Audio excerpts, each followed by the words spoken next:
Students, आज हम लोग क्लास 11th में जो आप लोग बता रहे थे कि गति की समीकरण का निगमन, ठीक, वो भी कैलकुलस मेथड से अर्थात कलन विधि से किस प्रकार कर रहे थे वो उसका डिस्कशन कर रहे थे। ठीक, हमने आपको पहली इक्वेशन बता दी थी कि पहली इक्वेशन जो है आपको किस प्रकार सिद्ध करनी है कलन विधि से। ठीक है, क्योंकि इससे पहले ग्राफी विधि से हम फिर आपको बता रहे हैं कि ग्राफी विधि से जो आपके कोर्स में गति के समीकरण का निगमन है, लेकिन हमने इसलिए नहीं कराया क्योंकि वो कक्षा 9 में हमने पूरे डेरिवेशन पूरा प्रूफ उसका करवा चुके हैं। ठीक है, और उसको जो है हम आप लोगों को सेंड कर देंगे, पुनः बता रहे हैं। ठीक है, तो आज हम गति की द्वितीय समीकरण का अध्ययन यहाँ पर करेंगे कलन विधि से। ठीक, तो हम जान लेते हैं कि गति की समीकरण कितनी होती है पहले। ठीक है, तो गति की समीकरण हमने बताई थी कि 3 होती है। पहली जो होती है v = u + at।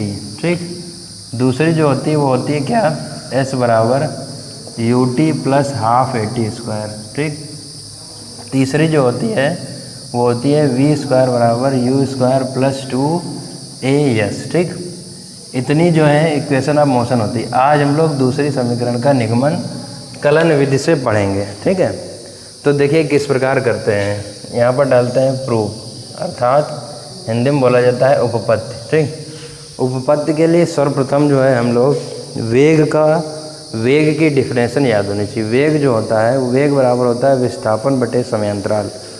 अर्थात हम ये कह सकते हैं कि वेग जो होगा वो विस्थापन पर निर्भर करता है। ठीक, तो हम लिखेंगे वेग जो होगा v, कलन में किस प्रकार लिखते हैं, कलन में लिखते हैं d में, तो ds/ में क्या हो जाएगा dt। क्लियर है। अब देखिए गुणा करा देते हैं। गुणा कराएंगे तो इधर जब गुणा कराएंगे तो बचेगा v dt = ds। ठीक है, v dt बराबर हमने क्या लिखा ds।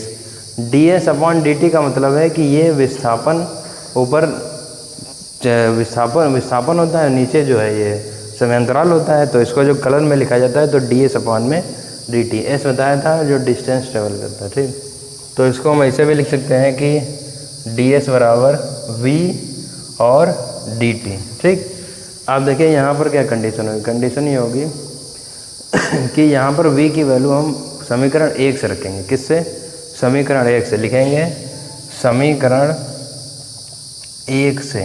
ठीक, समीकरण 1 से क्या होगा लिखेंगे, बिकॉज v इक्वल होता है u + at। तो v की जगह क्या रखेंगे, ध्यान दीजिएगा, v की जगह क्या रखेंगे u + at।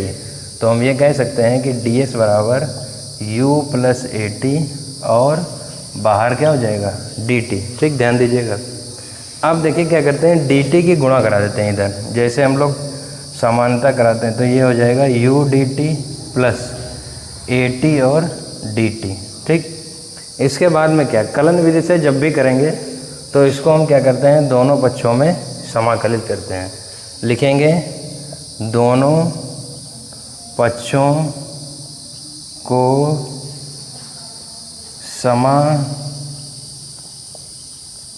समाकलित करने पर।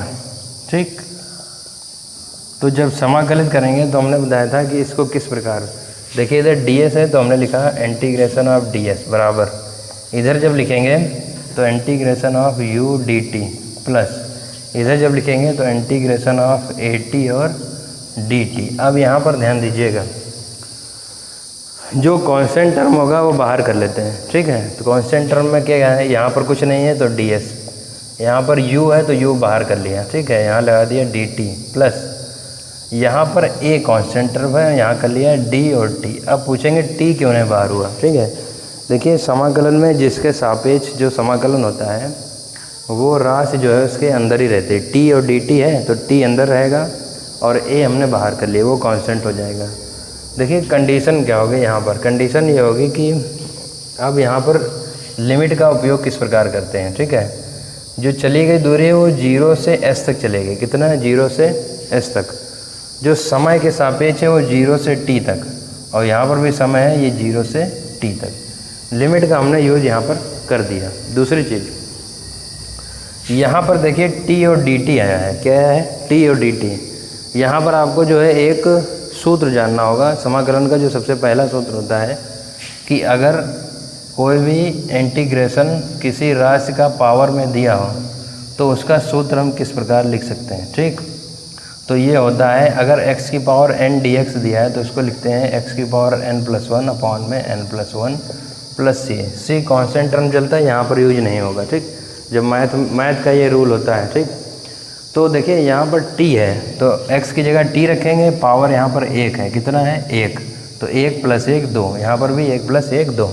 सबसे पहले क्या करेंगे, 0 से s हम इसको ऐसे लिख रहे हैं u, यहाँ पर हमने चलो इसको ऐसे लिख दिया। ठीक है, dt प्लस a। हम सर्वप्रथम इसका करे ले रहे हैं। देखिए इसका इसलिए बता रहे हैं क्योंकि ये थोड़ा नई चीज़ है। देखिए यहाँ पर t है तो t की पावर 2 हो जाएगा, क्यों, क्योंकि यहाँ पर पावर 1 थी और अपॉन में क्या हो जाएगा 2, और पावर जो होगी 0 से t, समझ गए। अब देखिए क्या करेंगे, अब जो बचे हुए इंटीग्रेशन है उनका भी कर लीजिए। इनमें करेंगे तो d हट जाएगा इंटीग्रेशन, यहाँ पर बचेगा s, लिमिट चलेगी 0 से s बराबर, यहाँ से u लिखेंगे, यहाँ बचेगा t और लिमिट चलेगी 0 से t प्लस, यहाँ पर इसका इंटीग्रेशन हो चुका है तो a और ये t²/2 और 0 से t। ठीक, अब बात आती है लिमिट यूज करने की। यहाँ पर लिखेंगे यूज़ दी लिमिट। ठीक, लिमिट का प्रयोग करने का, लिमिट को सीमा भी बोला जाता है। तो लिमिट कैसे प्रयोग होती है ये समझ लीजिए। लिमिट जो प्रयोग होगी वो एक कॉन्सेप्ट होता है कि अपर लिमिट माइनस का लोअर लिमिट। ठीक, अर्थात ऊपर वाली माइनस नीचे वाली लिमिट का प्रयोग करते हैं। तो यहाँ पर ऊपर वाली लिमिट क्या है s और नीचे वाली क्या है 0, तो s - 0। यहाँ पर u बाहर रहेगा, यहाँ ऊपर वाली क्या है t, नीचे वाली 0 तो माइनस में ही लिमिट यूज की जाती है। प्लस इस इधर क्या होगा a, इधर t की जगह t है तो t²/2 और माइनस का 0 तो 0। ठीक है, अब देखिए गुणा करा देते हैं, जहाँ पर गुणा कराने है और जहाँ पर घटाना है, इससे घटाएंगे तो s इधर होगा तो ut प्लस ये 1/2 t² बचेगा तो इसको लिख देते हैं 1/2 at²। ठीक, तो अब देखिए यही तुम्हारी जो है गति की क्या हो गई, दूसरी समीकरण हो गई। इसको 1 से 2 बार देखिएगा, और आप लोग अगर कॉपी में नोट करना चाहते हैं तो पूरा देखिए, ये डेरिवेशन आपका लिखा है, इसकी स्क्रीनशॉट ले लीजिए और बेहतर समझने के लिए जो है इसको कॉपी पर लिखिए, इसके नोट्स बनाइए। बाकी की इक्वेशन नेक्स्ट वीडियो में।